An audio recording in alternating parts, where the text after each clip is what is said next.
So I went ahead and I picked up my iPhone 13 Pro once again. And when I picked up this phone, and whenever I go ahead and kind of mess around with it, I'm always so shocked by how good of a job Apple did with this phone and how, honestly, in a lot of ways, this is one of those types of iPhones that if Apple were to just keep supporting with software, I genuinely do think this could be an iPhone that could last theoretically forever. Now, there are some phones that I look at that, a couple of phone manufacturers have made to where if they just kind of kept supporting this phone for years and years and years now, people would still end up buying it. I think of phones like a Samsung Galaxy S10. A Samsung Galaxy S10 is basically in the same boat, and iPhone 10 was kind of in the same boat for a while too, but the iPhone 13 Pro is one of those types of phones that I basically look at, and I genuinely do think this is such a solid phone. And if you plan on buying an iPhone, and let's say you're on an extreme budget and you want to get a phone that, it's going to be a little bit more affordable for you,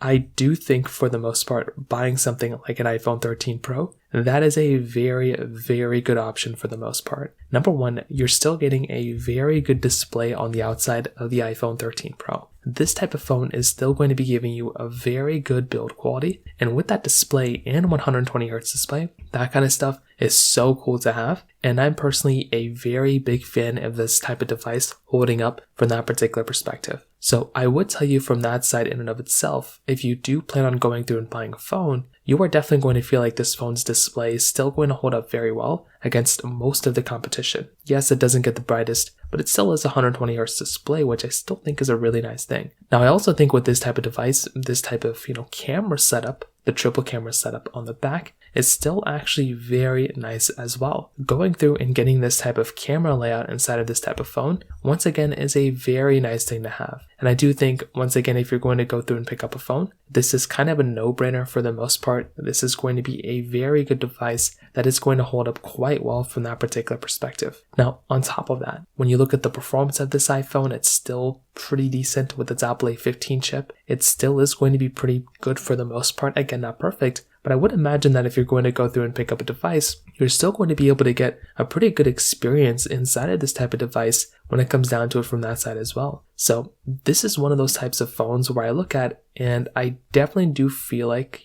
Apple could, if they just kept supporting this thing, this phone could feel like it could last forever. If you have any other thoughts or questions, please let me know in the comment section below. Hit the like button, that would mean so much, but definitely hit that subscribe button. More importantly than everything else, I love every single one of you guys. Hopefully I'll catch you guys in the next video. Peace out till then.